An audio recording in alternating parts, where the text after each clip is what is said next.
যেখানে মানুষ নেই, আমি একা, সেখানে হাঁটু বা নাভির সতর খোলা রাখতে পারবো কিনা? কবরে খেজুর গাছের ডাল পোতার বিধান কি? 2 রাকাত নামাজের তাশাহুদ পড়ে দাঁড়িয়ে গেলে করণীয় কি? শ্বশুর শাশুড়ির সেবা করা কি ফরজ, না করলে কোনো সমস্যা আছে কিনা? আল্লাহ যে আছে এর দলিল কি? কোরআন হাদিস থেকে দলিল মানবো না, কারণ এগুলো তারই কথা। ইসলামে পাতানো ভাই বোন অথবা ধর্মের ভাই বোন জায়েজ আছে কিনা? ছাগলের বাচ্চা যদি কুকুরের দুধ পান করে তাহলে সেই ছাগলের হুকুম কি? এটা কি জবাই করে খাওয়া যাবে? বাসর রাতে স্ত্রীর কাছে মহারণা ক্ষমা চাওয়ার বিধান কি? হিন্দু মেয়ের সাথে একটা রিলেশন আছে, আল্লাহর কাছে কি দোয়া করা যাবে তার মুসলমান হওয়ার জন্য? মসজিদে বিয়ে পড়ানো ভালো নাকি ছেলে মেয়েদের বাড়িতে আগদ হওয়া ভালো? বউয়ের সাথে মোহাব্বত বাড়াবো কিভাবে? নামাজের কতটুকু আগ দিয়ে যাওয়া যাবে? বাবা মায়ের অবাধ্য হয়ে বিয়ে করলে কতটুকু জায়েজ হবে?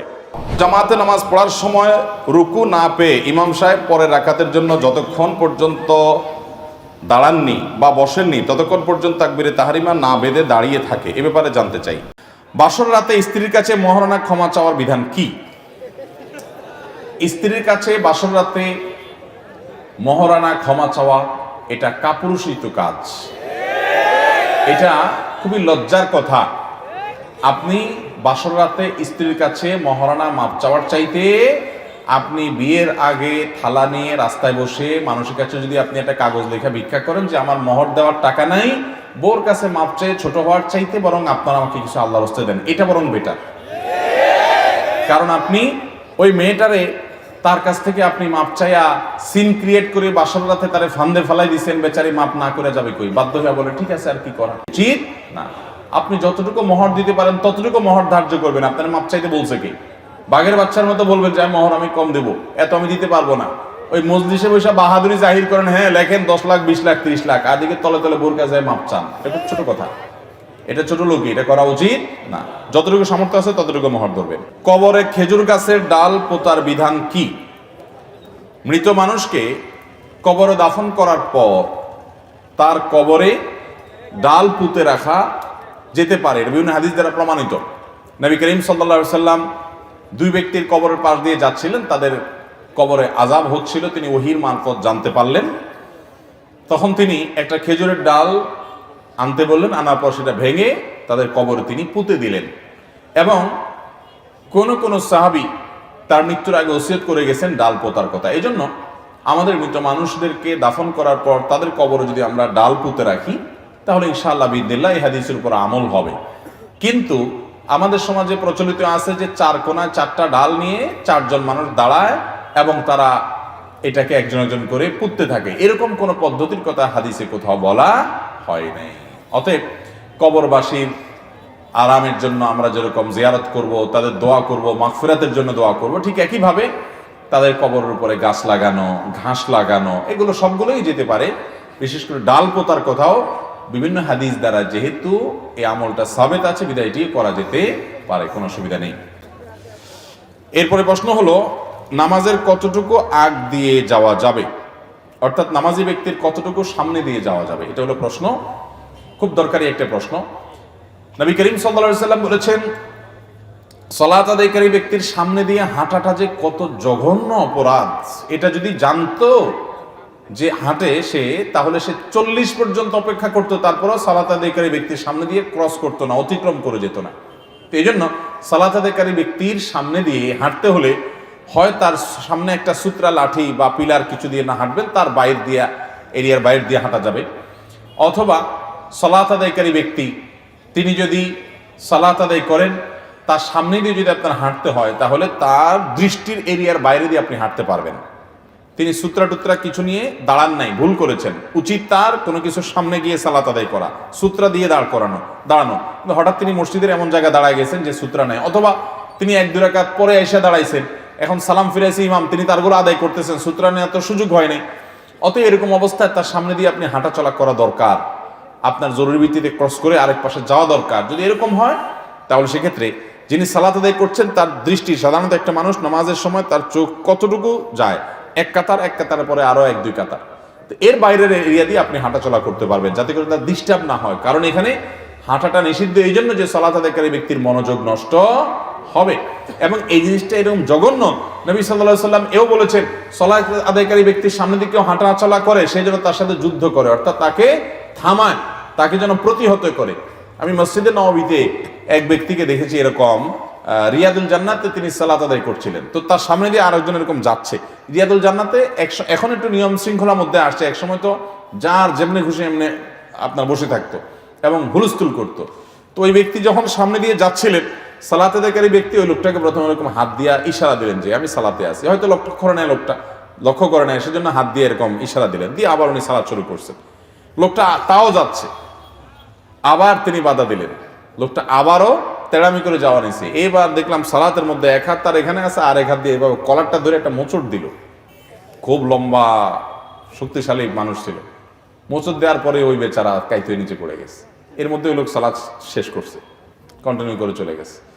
তো সালাত আদায়কারী ব্যক্তির সামনে দিয়ে কেউ যাওয়া এটা খুব জঘন্য অপরাধ, আমরা অনেকে যাই না। কিন্তু যিনি নামাজ পড়বেন তার দায়িত্ব হলো কোনো কিছুর সামনে দাঁড়ানো। যদি তিনি ভুলে যান অথবা তিনি মাসবুক হন, তাহলে সেক্ষেত্রে তার সামনে দিয়ে হাঁটতে হলে তিনি যে কাতার এ সালাত আদায় করছেন তার আরো এক দুই কাতার রেখে আপনি সামনে দিয়ে যাবেন, যাতে তার দৃষ্টির এরিয়ার বাইরে চলে যান। যদি তার কাতারের এরিয়ার বাইরে অর্থাৎ সেজদার এরিয়ার বাইরে দিয়ে যান, অনেক উলামায়ে কেরামের মতে জায়েজ হবে। কারণ হলো সেজদার এরিয়া পর্যন্ত হলো তার মনোযোগ নষ্ট হওয়া না হওয়ার হক আছে, এর বাইরে দিয়ে আপনি গেলে সেটাতে অসুবিধা নাই। কিন্তু এহতিয়াত এবং সতর্কতা হলো যে সালাত আদায়কারী ব্যক্তি যে কাতারে নামাজ পড়ছে ওইটা সামনে আরো এক দুই কাতার বাদ দিয়ে তারপর আপনি হাঁটাচলা করলে করতে পারেন। আমি একটা মেয়ে শিশু দত্তক নিয়েছি, এই মেয়েকে আমি আমার সম্পদ কিভাবে বন্টন করব? কোরআন ও হাদিসের আলোকে বলবেন। বিশেষ দ্রষ্টব্য, আমার নিজের কোনো অরসজাত সন্তান নেই। আপনার অরসজাত যদি সন্তান নাও থাকে, আপনি যাকে দত্তক নিয়েছেন সে মূলত আপনার সম্পদের কোনো ভাগ পাবে না। আপনার মারা যাওয়ার পরে তার জন্য কোনো হিস্সা নির্ধারণ করা নেই, কারণ সে তো আপনার আসল সন্তান না। তার যে জন্মদাতা বাবা, তার গর্ভধারণকারিণী মা, সে মূলত তাদের সন্তান। দত্তক নিলে সে কোনোদিন সন্তান হয় না, কিন্তু আমাদের সমাজে আমরা তাদেরকে সন্তান বানায় ফেলি। আল্লাহ বলেছেন উদউহুম লিআবাইহিম ওয়া আকসাতু ইনদাল্লাহ, সন্তানদেরকে তাদের বাবার পরিচয় ডাকবা, এটা আল্লাহর কাছে অধিক ন্যায়সঙ্গত, অতএব সেটা করতে হবে। এখন কথা হলো সম্পদের কি করবেন? উত্তর হলো সে আপনার মৃত্যুর পর আপনার সম্পদের কোনো ভাগ পাবে না। আপনার ভাই, আপনার স্ত্রী, আপনার মা, বাবা, অন্য যারা আছেন তারা আপনার সম্পদের ভাগ যোগ পাবেন, এই সন্তান পাবে না। তাহলে এখন কথা হলো তাকে দত্তক রাখলাম, তার তো কিছু দরকার, তাহলে আপনি তাকে গিফট করে যান, এটা করতে পারেন। ওসিয়ত করে যেতে পারেন যে আমার মৃত্যুর পর তাকে আমার এই সম্পদটা দেওয়া হোক, ওই সম্পদটা দিয়ে দেওয়া হোক, ওই জমিটা এই বাড়িটা দিয়ে দেওয়া হোক, অথবা জীবদ্দশা তাকে আপনি গিফট করতে পারেন, কোনো অসুবিধা নেই। নিজের আপন সন্তানকে গিফট অর্থাৎ মৃত্যুর পরের জন্য ওসিয়ত করে যাওয়া যায় না, কিন্তু এই যেহেতু আপন সন্তান না, জন্য তার নামে ওসিয়ত করে আপনি দিয়ে যেতে পারেন, কোনো অসুবিধা নেই, সেটা আপনার যতটুকু খুশি। শ্বশুর শাশুড়ির সেবা করা কি ফরজ? না করলে কোনো সমস্যা আছে কিনা? শ্বশুর শাশুড়ির সেবা, এটা হয়তো কোনো বোন প্রশ্ন করেছেন। শ্বশুর শাশুড়ির সেবা করার জন্য আপনার সে অর্থে ফরজ না, কিন্তু একজন ভালো মুসলমান হওয়ার জন্য আপনি আপনার শ্বশুর শাশুড়ির প্রতি সাধ্য অনুযায়ী তাদের প্রতি সদাচরণ করা, এটা আপনার কর্তব্য অবশ্যই। আপনার পরে আক্ষরিক অর্থে সেবা করা ফরজ না, কিন্তু আপনার স্বামীর সাথে সুসম্পর্ক যেন বজায় রাখে। তাছাড়া তারা বয়সে বড়, বাবার বয়সী, মায়ের বয়সী, বড়দেরকে সম্মান না করলে, তাদেরকে অসম্মান করলে, তাদের অযত্ন অবহেলা করলে, অসম্মান করলে সেটা কোনো ভালো দিনদার মানুষের কাজ হতে পারে না। সেই জায়গা থেকে আপনি তাদের সাধ্য অনুযায়ী তাদের পাশে দাঁড়াবার চেষ্টা করবেন, তাদের সম্মান করবেন, ইজ্জত করবেন, তাদের প্রতি ভদ্রতা, সৌজন্যতা, সিনিয়র হিসাবে, বয়স্ক হিসাবে বাপমার মতো করে ইজ্জত আপনাকে করতে হবে। সাধ্য অনুযায়ী সেবাও করবেন, এই জন্য যে আপনার স্বামী আপনার জন্য অনেক কিছু করছে, আপনার সংসার উন্নতির জন্য করছে, আপনার ছেলেমেয়ের উন্নতির জন্য করছে, এমন অনেক কিছু করছে যেটা তার জন্য আবশ্যক না। তো আপনিও তার হয়ে তার বাবা মার খেদমত করা, তাদের সেবা করা, তাদের পাশে দাঁড়ানো, এটা আপনার কর্তব্যের অংশ। যে আমার স্বামী আমার জন্য অনেক কিছু করছে যেটা তার উপর আবশ্যক না। আপনার স্বামী যদি আমাকে জিজ্ঞেস করতো যে স্বামী হিসাবে আমি স্ত্রীর জন্য কতটুকু করা আবশ্যক আর কোনটা ফরজ না, তাহলে তো আমরা উত্তরে বলবো যে আবশ্যক হলো তার জন্য ভরণ পোষণের ব্যবস্থা করা, থাকার একটা ব্যবস্থা করা, আপনার জন্য শহরে একটা বাড়ি করা, আপনার জন্য একটা গাড়ি কেনা, আপনার জন্য ভবিষ্যৎ তৈরি করা, আপনার ভবিষ্যৎ ভালো যেন থাকতে পারেন সেজন্য ব্যাংক ব্যালেন্স করা, এগুলো তো স্বামীর উপরে ফরজ না, কিন্তু সেগুলো তিনি সব আপনার জন্য করার চেষ্টা করেন। অতএব তিনি যখন আপনার জন্য ফরজের বাইরেও অনেক কিছু করতে চেষ্টা করেন আপনার সুখের আশায়, অতএব আপনারও উচিত তার বাপ মাকে শ্রদ্ধা নিবেদন করা, সম্মান করা, সাধ্য অনুযায়ী খেদমত করা, যেহেতু তিনি বাপ মাকে সময় দিতে পারছেন না আপনার সংসারের জন্য। তো এই জন্য এই জাতীয় আপনার বিষয়গুলোতে প্রত্যেকটা মানুষের মানবিক হওয়া কর্তব্য, না হলে আমরা ভালো মানুষ হতে পারবো না। আপনি একসময় শ্বশুর শাশুড়ি হবেন, তখন আপনি আশা করবেন আপনার বৌমা আপনার সাধ্য অনুযায়ী সেবা করুক, সাধ্য অনুযায়ী আপনাকে দেখুক, যত্ন নিক, আদর আত্মি করুক, এটা আমাদের করা কর্তব্য, বিধায় সেটা ভোলা যাবে না। ছেলেদের স্বর্ণের বা অন্য কোনো আংটি ব্যবহার করা যাবে কিনা? ছেলেরা স্বর্ণের আংটি ব্যবহার করতে পারবে না, এটা তাদের জন্য জায়েজ নাই। রূপার আংটি তারা ব্যবহার করতে পারবে, আর তামা বা লোহা এটাও হাদিসে নিষিদ্ধ, এটাও করবে না। স্বর্ণ ব্যবহার করবে মহিলারা। দেখেন, ইসলাম বলে মহিলাদের অধিকার দেয় নাই। ইসলাম বলছে স্বর্ণ দামি অলংকার সবচাইতে, এটা ব্যবহার করবে মহিলারা। পুরুষ শুধু চায়া চায়া দেখবে, পুরুষ শুধু চায়া চায়া দেখবে, টাকা দিয়ে কিনে দিবে পুরুষ, কিন্তু পরবে কে?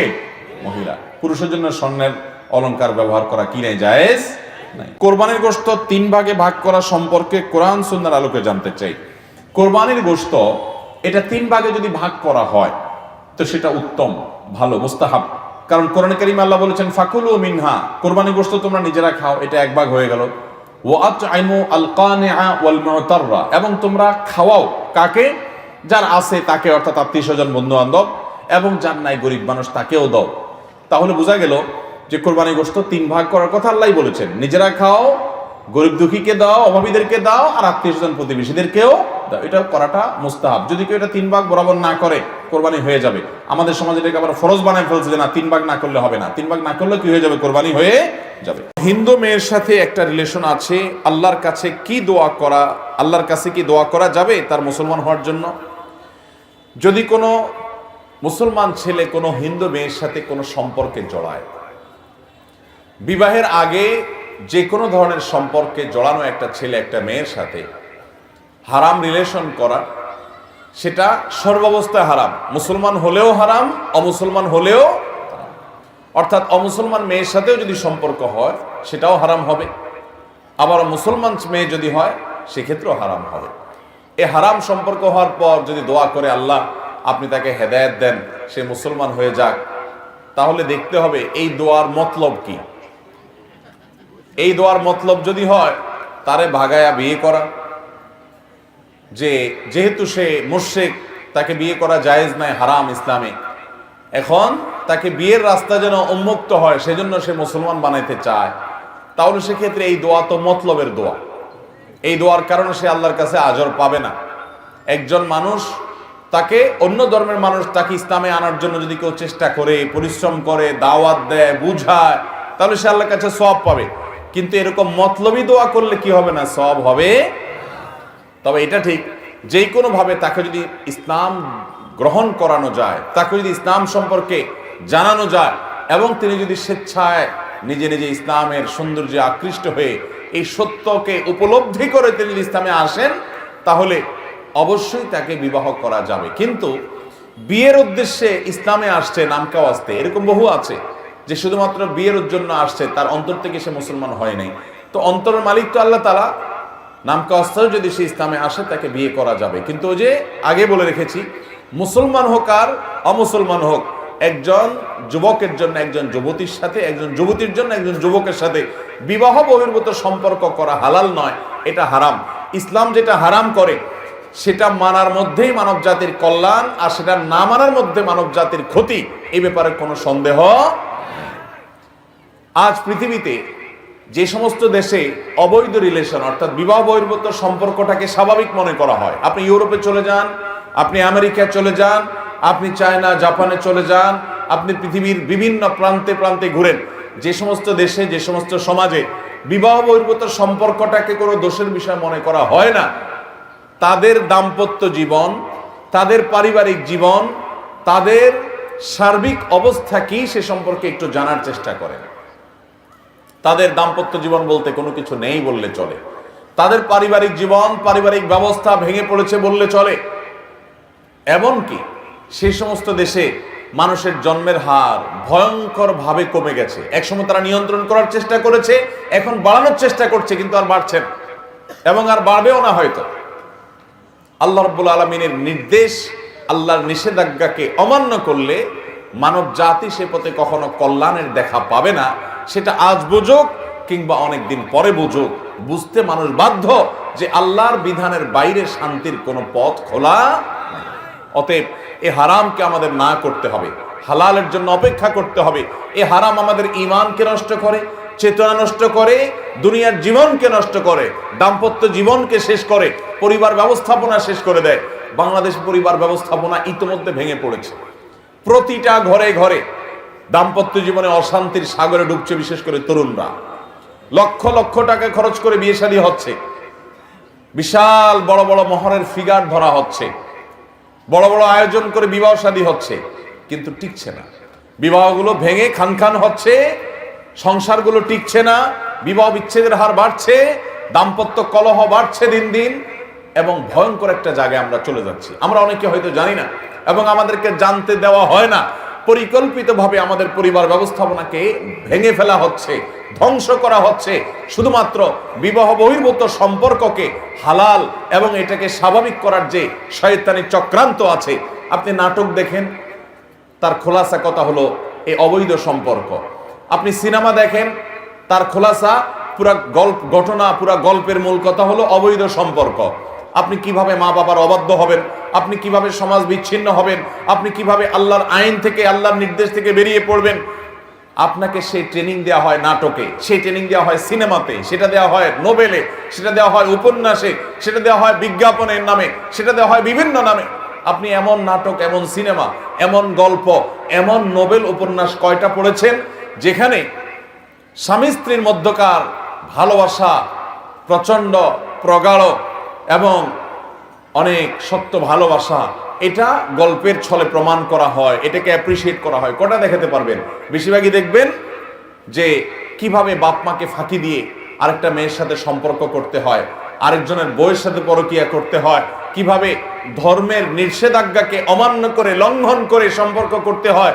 সমস্ত নাটক সিনেমার খোলাসা কথা, সার নির্যাস হলো এই জিনিসটাই। এরা কি আমাদের সমাজের জন্য ভালো কিছু বয়ে আনছে? ধ্বংস করে ফেলছে।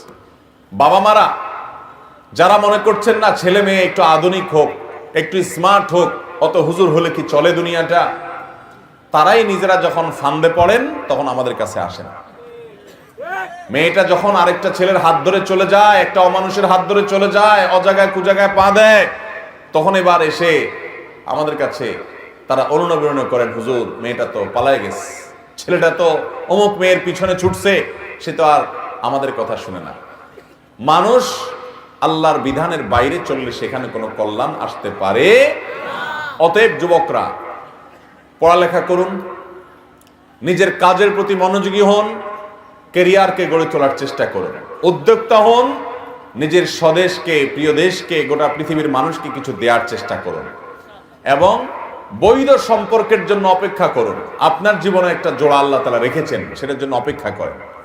হারামকে ডিনাই করেন, না করেন। মুসলমান যুবক তার মেরুদণ্ড থাকবে, সে ঢিলা হবে না। ঢিলা ঢিলা যুবক চিনেন কারা? কোন একটা মেয়ে হারাম সম্পর্ক করতে তাকে অফার করছে, সেখানে চিত হয়ে গেছে, কাইত হয়ে গেছে, শরীর ছেড়ে দিছে, তার কথা তার পিছ পিছ হাঁটা ধরছে, এর বলে ঢিলা যুবক। আর মেরুদণ্ডওয়ালা যুবক চিনেন?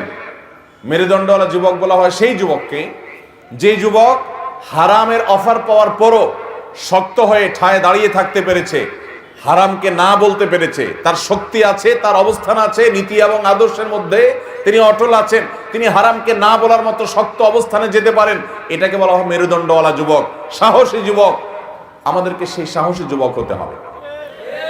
আজ এক শ্রেণী মিডিয়া আমাদেরকে প্ররোচিত করে, আমরা যত নোংরা হব, আমরা যত অশ্লীল হতে পারবো, আমরা যত, আমাদের মেয়েরা যত খোলামেলা দৃশ্য অভিনয় করতে পারবে, যত রকমের ন্যাক্কারজনক কাজ করতে পারবে, সমাজে যা নিষিদ্ধ, ইসলামে যা নিষিদ্ধ, ধর্মে যা নিষিদ্ধ, আমাদের সৃষ্টিকর্তা যা নিষেধ করেছেন, যেটাতে আমাদের ক্ষতি আছে, এই কাজগুলো যত বেশি করতে পারে তাদেরকে সাহসী উপাধি দেওয়া হয়। তাদেরকে বলা হয় এরা নাকি সাহসী। আমরা সারা জীবন ছোটবেলা থেকে শুনে আসছি, সাহসী মানে হলো কেউ দুঃসাহস করে ডাকাতের হাত থেকে একটা মানুষকে রক্ষা করে নিয়ে আসলো, একটা মানুষকে খুনির হাত থেকে রক্ষা করে খুনিকে ধরে দিল, একে বলা হতো সাহসী। এখন সাহসীর সংজ্ঞা আমাদের অনেক মিডিয়াগুলো পাল্টায় দিচ্ছে। কোন মেয়ে কাপড় চোপড় সব খুলে ফেলে সে অভিনয় করতে পেরেছে, ছবি তুলতে পেরেছে, তখন বলা হয় মেয়েটা সাহসী অভিনয় করেছে। এখন সাহসের সংজ্ঞা হলো উলঙ্গ হয়ে যাওয়া। এখন সাহসের সংজ্ঞা হলো যত রকমের নোংরামি করা যায় তার একেবারে অতল তলে হারিয়ে যেতে পারলে তাকে বলে সাহসী। তো কি আশা করা যায় আমাদের সমাজ থেকে? এই জন্য যুবকরা, আমরা প্রকৃত সাহসী হব, প্রকৃত মেরুদণ্ডওয়ালা যুবক হব। সমস্ত যুবক হারাম সম্পর্কে জড়িয়েছে, আমি জড়াবো না। আপনার জীবনে আপনার এই সকল ভালোবাসা, সকল আবেগ, সকল প্রেম, এগুলো উপস্থাপন করার মতো একজন মানুষ আসবে, একটু অপেক্ষা করেন। সকল ভালোবাসা তাকে উজাড় করে দিবেন এবং দাম্পত্য জীবনে সুখী হবেন। এখন দাম্পত্য জীবনে সুখ না আসার অন্যতম কারণ হলো এটা, অন্যতম একটা কারণ হলো এটা যে অজাগায় কুজাগায় ভালোবাসা খরচ করে জায়গা মতো গেলে আর ভালোবাসা হাতে পায় না, সব খালি হয়ে গেছে। ওই জরিনা সকিনা যেটারে যেখানে পাইছে ওখানে একটু দিছে, ওখানে একটু দিছে, ওর পিছে একটু ঘুরছে, বিয়া টিয়া। এবার বিয়ের পরে বুড়ো বয়সে যখন জায়গা মতো আসছে, এবার আর ভালোবাসা পায় না, খুঁজা টান পড়ে গেছে। অতএব হারাম সম্পর্ককে না করবো তো ইনশাআল্লাহ। মনে রাখবেন, এই হারামের হাতছানিকে না করতে পারা, এটা হলো সবচেয়ে বড় মুত্তাকি যুবকের আলামত। যুবক নামাজ পড়ে, যুবক দাড়ি রাখে, যুবক কোরআন তেলাওয়াত করে, এই কাজগুলো যত কঠিন, তার চেয়ে বহুগুণ কঠিন হলো একজন যুবক হারাম দেখে না, তার চোখকে সে অবনত করে আল্লাহর ভয়ে। কিয়ামতের ময়দানে তাকে দাঁড়াতে হবে, জিজ্ঞেস করা হবে যৌবন সম্পর্কে, সে সেই ভয়ে সে নিজেকে নিয়ন্ত্রণ করে রাখতে পারে। হারামের অফার আছে, সেটাকে ডিনাই করতে পারে। এই যুবকের এই কাজটা হলো সবচেয়ে বড় সাহসিকতার কাজ, সবচেয়ে বড় কঠিন কাজ। আল্লাহ তাআলা আমাদেরকে সেই কাজটা করার তৌফিক দান করুন। সামান্য একটা নারীর অবৈধ সম্পর্কের অফারকে যদি আপনি বা তার সৌন্দর্যকে যদি আপনি ডিনাই করতে না পারেন, আপনি কিভাবে দুনিয়ার সকল বাধা ডিঙ্গিয়ে আপনি মুসলিম জাহানের সফলতার জন্য কাজ করবেন? কিভাবে? আল্লাহ তাআলা আমাদের সবাইকে সেরকম মহানায়ক যুবক হওয়ার তৌফিক দান করুন। এই যুগের মহানায়ক যুবক তারা, যে যুবকরা এই হারামগুলো থেকে নিজেদেরকে বাঁচিয়ে রাখতে পেরেছে। আমাদের যুবক ভাইদের কষ্ট আমরা বুঝি। তারা কলেজে স্কুলে যায়, তারা ইউনিভার্সিটিতে যায়, তারা কর্মস্থলে যায়, তারা যেখানেই যায়, সব জায়গায় একটাই জাল বেছানো আছে, তা হলো অবৈধ সম্পর্কের হাতছানি, হারাম রিলেশনের হাতছানি, চোখ দিয়ে হারাম জিনিস দেখে স্বাদ নেওয়ার হাতছানি, হারাম কথা শুনে তার কানকে হারামে লিপ্ত করানোর হাতছানি। চতুর্দিকে শুধু একই জিনিস, বিজ্ঞাপনে বিলবোর্ড, নারীকে ঝুলিয়ে রাখা হয়েছে, পেপারে সংবাদ, নারীকে ঝুলিয়ে রাখা হয়েছে, সংবাদ পাঠ করা হচ্ছে, সেখানেও নারীকে উপস্থাপিত করা হচ্ছে। কোথাও যাচ্ছেন, রিসেপশনে বিসমিল্লাহ যার সাথে কথা বলবেন, নারীকে সেখানে সাজিয়ে গুছিয়ে রাখা হচ্ছে। আপনি বিমানে যাবেন, আপনি হাসপাতালে যাবেন, আপনি যেখানেই যাবেন, নারীর শরীরকে আপনার সামনে উপস্থাপন করে আপনার ঈমান, আপনার চেতনা, আপনার বিশ্বাস, আপনার আকীদা, আপনার তাকওয়া, আপনার সততা, সবকিছুকে হরণ করে আপনার চরিত্রকে ধ্বংস করার সকল আয়োজন পৃথিবীতে আজ প্রস্তুত হয়ে আছে। মুসলমান এই সবগুলোকে ডিঙ্গিয়ে আল্লাহর নৈকট্য অর্জন করা, তাকওয়া ধরে রাখা, এটা সহজ কোনো কাজ নয়। আল্লাহ আমাদের সবাইকে সেই তৌফিক দান করুন। এই ফিতনা থেকে বাঁচা এই যুগের সবচেয়ে কঠিন। অন্য অনেক ফিতনা থেকে আপনি বাঁচতে পারবেন, এটা থেকে বাঁচতে পারবেন না। দুনিয়ার মোহ, টাকা পয়সার মোহ, এটা থেকেও বাঁচা যায়, কিন্তু এই জায়গা থেকে বাঁচা যায় না। নবী করিম সাল্লাল্লাহু আলাইহি সাল্লাম এমনি এমনি বলেন নাই, ওই সে হাদিস আজ মেলান, সেই 1450 বছর আগে বলে গেছেন, আমি তোমাদের মাঝে সবচাইতে বড় ফিতনার বিষয়, সবচাইতে তোমাদের ঈমান হরণকারী বিষয়, তাকওয়া হরণকারী বিষয় রেখে গেলাম নারীকে। এই নারী, তাকে বিভিন্নভাবে উপস্থাপন করে তোমাদের ঈমানকে হরণ করা হবে। অতএব তুমি তোমার জীবনে যে নারী আসবে তার জন্য অপেক্ষা করো। অন্য নারীর সৌন্দর্য অবলোকন করে হারাম স্বাদ তুমি আস্বাদন করবে না। আল্লাহ আমাদের সবাইকে সেই জায়গায় যাওয়ার তৌফিক দান করুন, সবর করার তৌফিক দান করুন, যুবক ভাইদের ঈমানকে হেফাজত করার তৌফিক দান। সবাই চেষ্টা করবো তো ইনশাআল্লাহ। ছাগলের বাচ্চা যদি কুকুরের দুধ পান করে তাহলে সেই ছাগলের হুকুম কি? এটা কি জবাই করে খাওয়া যাবে? দেখুন, কোনো ছাগলের বাচ্চা কিংবা কোনো গরুর বাছুর যদি কোনো কুকুরের দুধ পান করে কিংবা কোনো শুকরের দুধ পান করে বা এমন কোনো জন্তুর দুধ পান করে, এমন কোনো প্রাণীর দুধ পান করে যেটি খাওয়া হালাল নয়, তাহলে সেক্ষেত্রে সেই ছাগলের বাচ্চা কিংবা আপনার গরুর বাছুর, সেগুলোর গোশত খাওয়া কিংবা সেগুলোর দুধ পান করা আমাদের জন্য হালাল হবে কিনা, যেহেতু হারাম পান করে তার শরীর গঠিত হয়েছে। তো এর উত্তর হলো যে যদি এক দুই চোষণ পান করে এক দুবার পান করে তাহলে তার সেক্ষেত্রে এটির গোশত হালাল হারাম হওয়ার ক্ষেত্রে কোনো প্রকার পার্থক্য তৈরি করবে না, বরং সেটি খাওয়া হালাল হবে।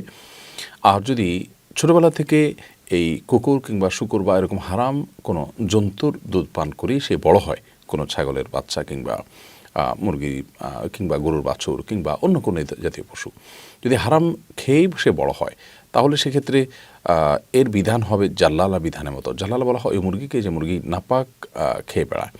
যদি নাপাক খেয়ে বেড়ার কারণে তার গোশতের মধ্যে এর কোনো প্রভাব না হয়, অর্থাৎ নাপাকের দুর্গন্ধ গোশতের মধ্যে ছড়িয়ে না পড়ে, জবাই করার পরে যদি দেখা যায় যে গোশতের মধ্যে কোনো গন্ধটন্ধ নাই বরং স্বাভাবিক, তাহলে সেক্ষেত্রে সে খাওয়া যাবে। আর যদি গোশতের মধ্যে গন্ধ ছড়িয়ে পড়ে তাহলে সেক্ষেত্রে সেটির গোশত খাওয়াটা মাকরুহ বলেছেন ফুকাহা একরাম। অতএব এরকম যদি হয় যে কোনো হারাম বস্তু পান করার ফলে, হারাম জিনিস খাওয়ার ফলে তার শরীরের নেতিবাচক প্রভাব পড়েছে এবং দুর্গন্ধ তৈরি হয়েছে, তাহলে সেক্ষেত্রে সেটা খাওয়া মাকরুহ হবে, অনুচিত হবে, তা সেক্ষেত্রেও হারাম হবে না। কিন্তু জাল্লালাকে সাধারণত কিছুদিন বন্দি করে রাখতে হয়। এক্ষেত্রে আবার ফুকাহা একরামের নানা রকম মত আছে। অনেকে বলছেন 3 দিন, অনেকে বলেছেন 40 দিন তাকে বন্দি করে রাখা, মানে এই যে তাকে হালাল খাবার দেওয়া বা ওই যে নাপাকখানা থেকে তাকে বিরত রাখা। তার ফলে তার মানে শরীরের মধ্যে নাপাক খাবার পরিবর্তে হালাল খাবার যখন, অর্থাৎ পবিত্র খাবার যখন প্রবেশ করবে এবং দীর্ঘ সময় সেটা প্রবেশ করবে, তখন সেটি হালাল হবে। যাই হোক, তো গরুর বাছুর কিংবা ছাগলের বাচ্চা যদি আপনার কুকুরের দুধ পান করে কিংবা শুকুরের দুধ পান করে, এর ফলশ্রুতিতে সাধারণত এর গোশতের মধ্যে দুর্গন্ধ ইত্যাদির প্রভাব পড়ার কথা নয়। এরকম যদি কোনো প্রভাব না পড়ে তাহলে সেক্ষেত্রে সেটি খাওয়া হালাল হবে। এরপরে প্রশ্ন, ইদানিং এরকম একটা প্রচলন শুরু হয়েছে, কিছু ঘটলেই বলা হয় এটা কিয়ামতের আলামত। যেমন তুরস্ক সিরিয়ার ভূমিকম্প, কোনো ঘটনাকে সুনির্দিষ্টভাবে কিয়ামতের আলামত সাব্যস্ত করা কতটুকু সঙ্গত? দেখুন, কিয়ামতের আলামত হিসাবে কোনো নির্দিষ্ট ঘটনাকে ধরেই আপনার মন্তব্য করে দেওয়া এটা অনুচিত, একেবারেই অবান্তর। বিশেষ করে নিশ্চিত করে বলে দেওয়া, এটার তো কোনো সুযোগই নেই। আর কিয়ামতের আলামত হিসাবে হাদিসে নবী করিম সাল্লাল্লাহু আলাইহি ওয়াসাল্লাম ভাষ্য মতে অথবা কোরআনের কোনো বর্ণনা মতে কোনো বিষয় যদি দেখা দেয়, কোরআনে যেটা বলা হয়েছে, হাদিসে যেটা বলা হয়েছে, সেটা সুনির্দিষ্ট কোনো ঘটনার ক্ষেত্রে খাটিয়ে ফেলা বা খাটিয়ে দেওয়া, এটা সবসময় উচিত নয় বা সবসময় এটা যৌক্তিক হয় না, সঠিক হয় না।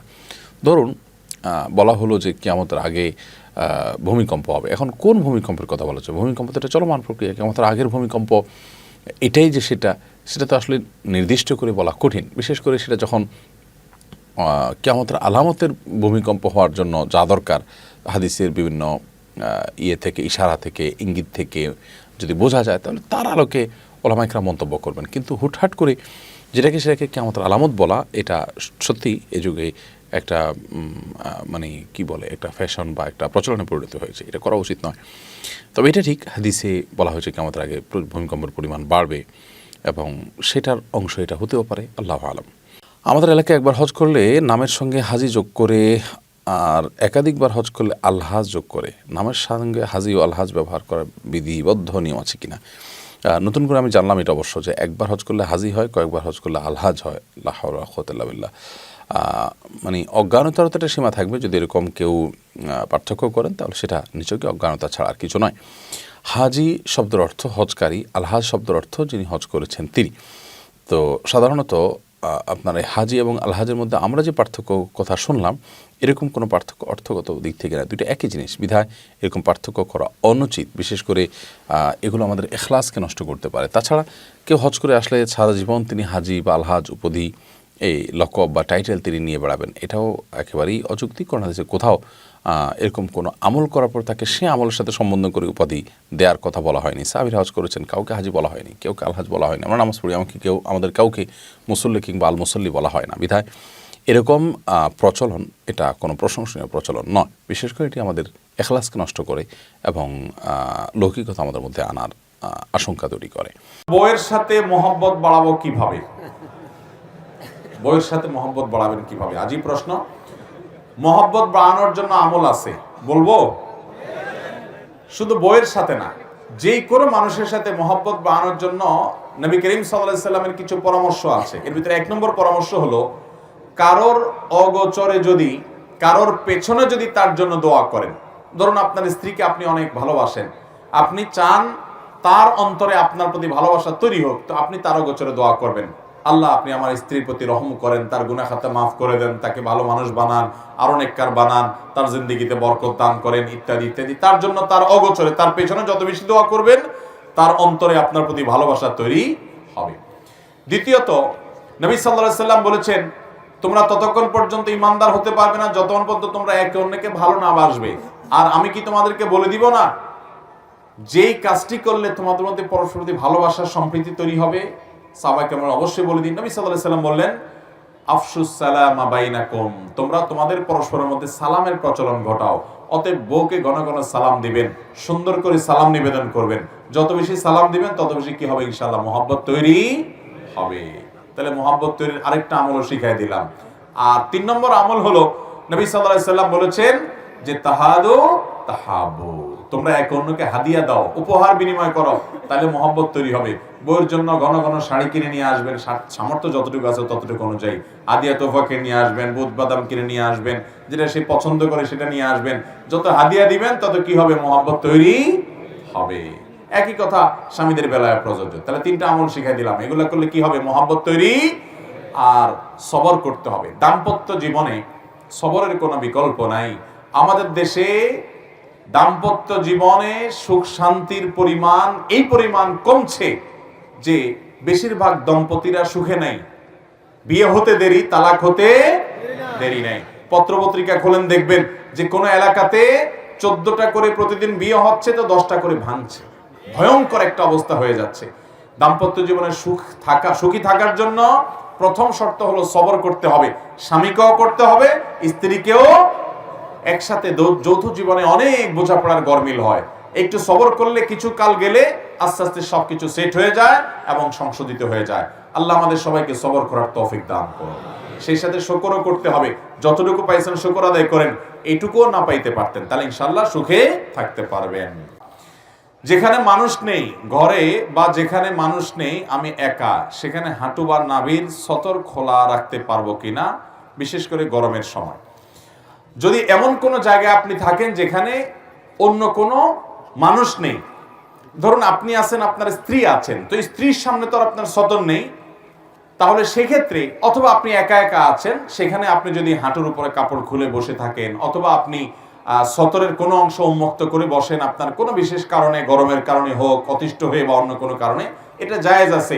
কেউ যদি না থাকে এটা হারাম হবে না। কিন্তু হ্যাঁ, এমন কেউ আছে যার সামনে সতর ঢাকতে হবে, তাহলে সেটা করা উচিত হবে না। সেটা করা জায়েজ নয়, উচিত হবে না, মানে সেটা করলে গুনাহ হবে। ধরুন আপনার ভাই আছে, বাবা আছে, মা আছে, তাদের সামনে সতর উন্মুক্ত করা যাবে না। এখন তো এমন একটা সময় আমরা পার করছি, অনেক যুবক পোলাপাইন আছে, বাসা বাড়িতে মা বা ভাই বোন সবাই আছে, কিন্তু সে হাফ প্যান্ট পরে ঘুরে বেড়ায়। আছে না নাই? আহা, এই সতর উন্মুক্ত করার কারণে গুনাহ হবে। মানুষের রান এটা সতরের অন্তর্ভুক্ত, এটাই বিশুদ্ধতর মত এবং সতর্কতাপূর্ণ মত, এটাই বিশুদ্ধতর মত। বিধায় আপনি এই রান উন্মুক্ত করবেন না।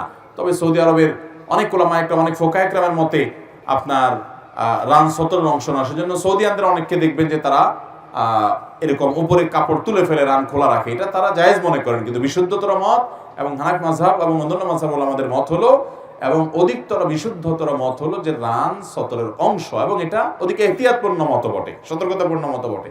যাই হোক, যুবক ভাইরা যারা হাফ প্যান্ট পরে ঘুরে বেড়ান অন্যদের সামনে, এর কারণে আপনাদের গুনাহ হবে, সতর তরক করার গুনাহ হবে। এই যে আপনারা ফুটবল দেখার জন্য অস্থির হন, রাত বিরাত জেগে জেগে দেখেন, যারা ফুটবল খেলে এরা হাঁটু এবং রান উন্মুক্ত করে হাফ প্যান্ট পরে খেলে, তাদের এই সতর খোলাটা যেরকম ইসলামী শরীয়তের দৃষ্টিকোণ থেকে জায়েজ নয়, যদিও তারা অমুসলিম বেশিরভাগ, তাদের জায়েজ না জায়েজ কিছু আসে যায় না। কিন্তু একজন মানুষ সতর মুক্ত করলে আপনি তার সতর দেখাটাও গুনাহের কথা, জায়েজ হতে পারে। বিধায় এরকম একাকী থাকলে সেটা জায়েজ আছে, কিন্তু কারোর সামনে সতর মুক্ত করা কি হবে না? জায়েজ হবে না। আমি স্বপ্নে দেখেছি ইমাম মাহদী জন্মগ্রহণ করেছেন। ওই স্বপ্ন দেখার কারণটা কি হতে পারে? এমন স্বপ্ন দেখার কারণ কি? ইমাম মাহদী জন্মগ্রহণ করেছেন কিংবা অমুক মৃত্যুবরণ করেছেন, এগুলো যদি আমরা কেউ স্বপ্ন দেখি, তো আমাদের এই স্বপ্নগুলো কোনো ওহী না যে এটা দেখে আমি চূড়ান্তভাবে ডিসিশন দিয়ে দিব হ্যাঁ ইমাম মাহদীর জন্ম আসলেই হয়ে গেছে। আমরা যে স্বপ্ন দেখি এটা সত্য হতে পারে, ভুয়াও হতে। ইমানদারের স্বপ্ন সবগুলোই যে সত্য হবে এমন কোনো কথা, তবে এটা ঠিক ইমানদারকে কিয়ামত যত নিকটবর্তী হবে, মুবাশশিরাত বলা হয়, সুসংবাদবাহী স্বপ্ন বেশি দেখানো হবে। হতে পারে আপনার কোনো স্বপ্ন বিশেষ কোনো ইন্ডিকেট করে।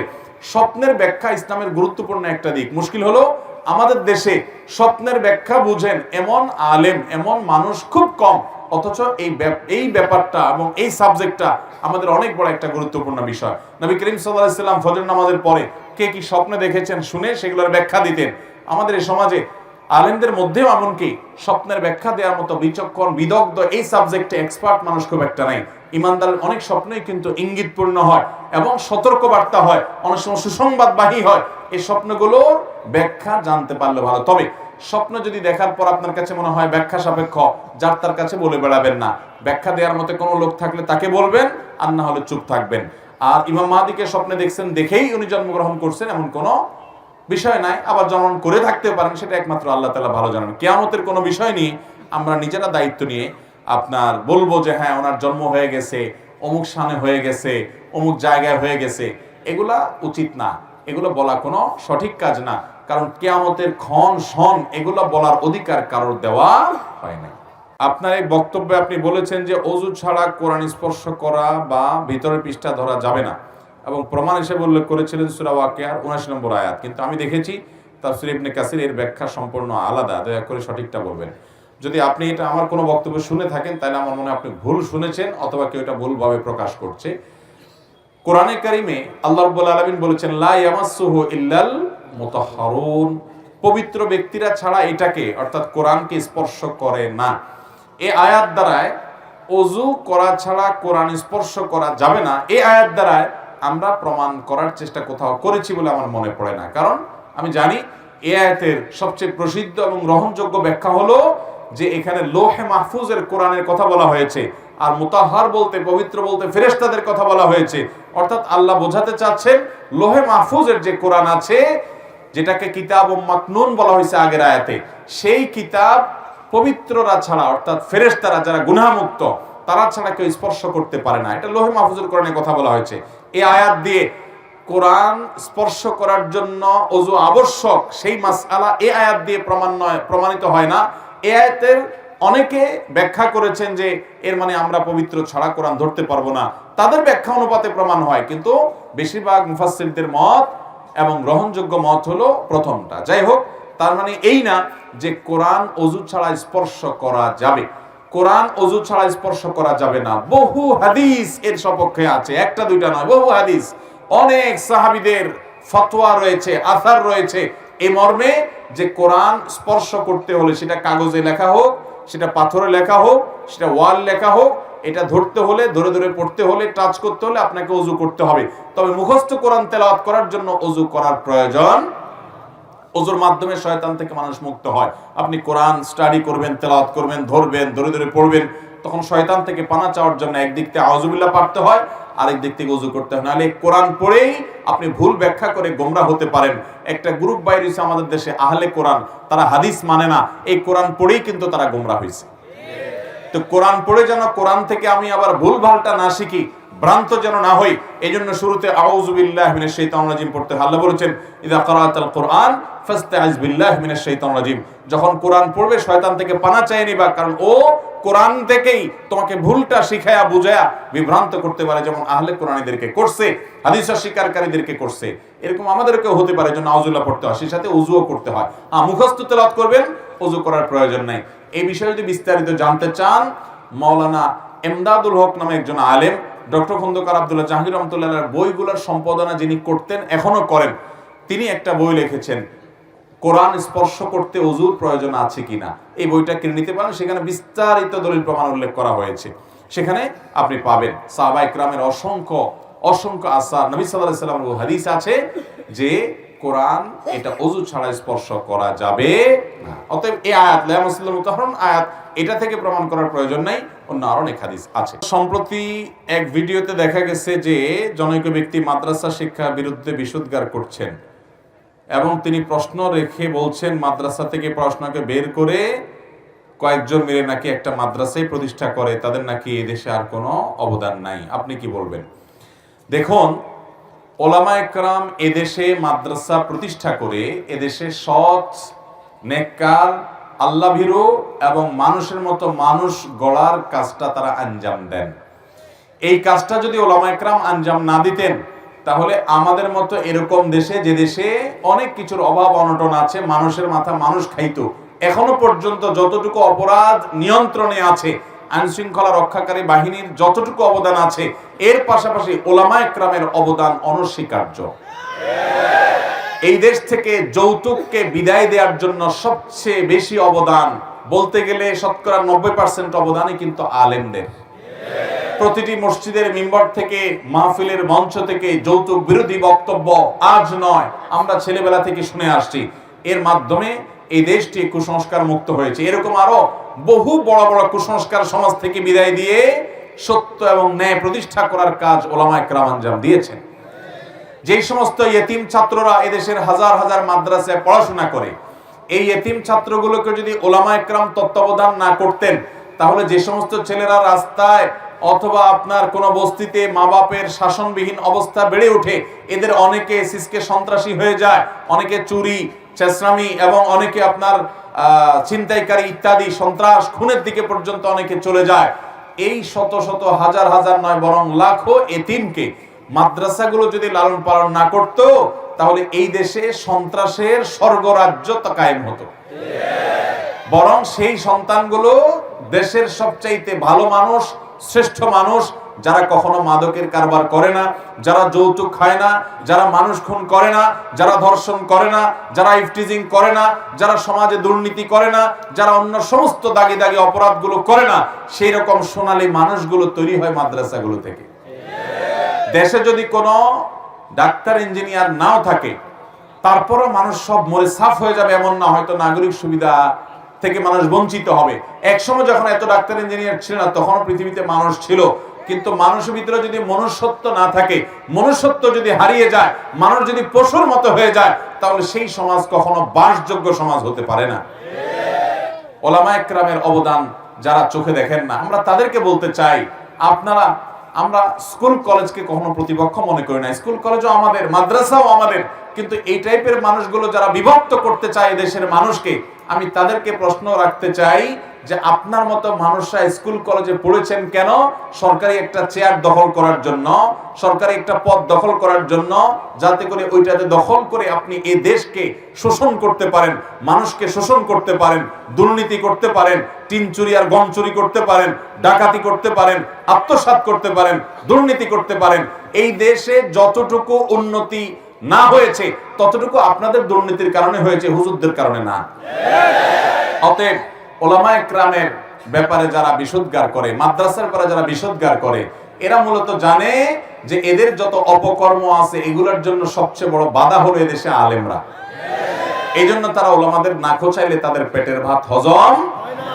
এই যে মানুষগুলো যারা বিশুদ্ধার করে আলেমদের বিরুদ্ধে, এরা কয় টাকা মাদ্রাসায় জীবনে দিছে, তার বাপের টাকা দেখেন কোনোদিন মাদ্রাসায় লাগে নাই, কিন্তু খোঁচাখুচিতে এরা উস্তাদ। এরা বেশিরভাগ হলো এই দেশে বসবাস করলো, তারা বিভিন্ন দেশের, অমুসলিম দেশের ক্রীড়ানক, তাদের দালাল, তাদের টাকা খেয়ে তারা এই কাজগুলো করে। এরা আমাদেরকে দেশপ্রেমের সবক দেয়, কিন্তু এদের ছেলে মেয়েগুলো বেশিরভাগ দেখবেন যে বিদেশে এস্টাবলিশ করে, সেখানে ঘরবাড়ি করে সেখানেই থাকে। এরা এই দেশে এসে টেলিভিশনে বিভিন্ন জায়গায় এসে আমাদেরকে নতুন নতুন করে সবক দেয়। আলেমদের চাইতে দেশের প্রতি ভালোবাসা, দায়িত্ববোধ আর এই সমাজে অন্য পেশার অনেকের মধ্যে আছে, কিন্তু পরিমাণে অনেক কম। অতএব ওলামা একরাম এদেশের বোঝা নয়, তারা এদেশের সম্পদ। তারা এদেশের কি সম্পদ। ওলামাদের মর্যাদা আল্লাহ তাআলা আমাদেরকে দেওয়ার তৌফিক দান করুন। 2 রাকাত নামাজের তাশাহুদ পড়ে দাঁড়িয়ে গেলে করণীয় কি? এই ভুলটা আমাদের প্রায় হয়। ধরেন আপনি ফজরের 2 রাকাত সুন্নত পড়তেছেন, সুন্নত পড়লে 2 রাকাত সুন্নত, অতএব দ্বিতীয় রাকাতে আপনি সালাম ফিরে ফেলবেন, তাশাহুদের পরে দুরূদ পড়বেন, দোয়া মাসুরা পড়বেন, পরে সালাম ফিরে নামাজ শেষ করবেন, তাই না? এখন দেখা যায় নামাজে আমাদের মনোযোগ না থাকার কারণে বা অন্য যে কোনো কারণে হোক, দ্বিতীয় রাকাতে আমার সালাম ফেরানোর জায়গা আমি এটাকে চার রাকাত বিশিষ্ট নামাজ মনে করে উঠে দাঁড়ায় গেলাম। কি হবে এখন? এর উত্তর হলো, যদি উঠতে গিয়ে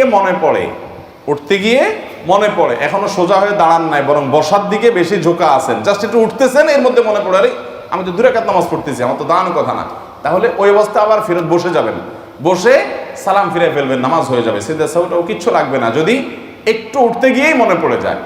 বুঝেন নাই? বসার দিকে বেশি ঝোঁক আছে, এই অবস্থায় মনে পড়ে গেছে, তাহলে বসে সালাম ফিরে ফেলবেন, নামাজ হয়ে যাবে। আত্মায়াত তো পড়ছেনই, এবার দুরুদ দোয়া মাসুরা পড়ে সালাম ফিরে ফেলবেন, শেষ। কিন্তু উঠে গেছেন প্রায় দাঁড়ানোর দিকে বেশি, পিঠটা বেশিরভাগ সোজা হয়ে গেছে, এখন দাঁড়ানোর দিকে আপনি বেশি চলে গেছেন, বসা থেকে দূরে চলে গেছেন, এরকম অবস্থা যদি মনে পড়ে, তাহলে সেক্ষেত্রে আপনি বসে সেজদায় সাহু দিবেন। সেজদায় সাহু দিয়ে কি করবেন? নামাজ শেষ করবেন। আর যদি একেবারে ফুল দাঁড়ায় গেছেন, অনেক সময় দেখা যায় আরেক রাকাতও পড়ে ফেলছেন, এরপরে মনে হয়েছে, তাহলে সেক্ষেত্রে তার সাথে আরো 1 রাকাত পড়ে মোট 4 রাকাত করবেন, করে শেষে সেজদা সাহু দিয়ে দিবেন, তাহলে কি হয়ে যাবে? নামাজ হয়ে যাবে।